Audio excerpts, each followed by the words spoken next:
hian hei ke ni LR security ho chuan heta lei dutlang leitana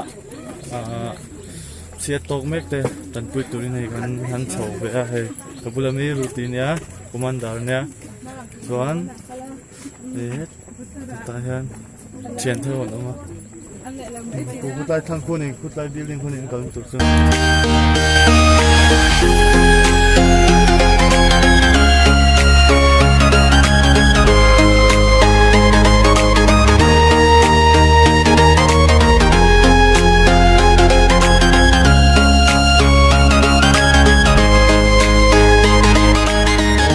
na hmun hei kan thleng chi a chuan hei heta midang hei YML a pang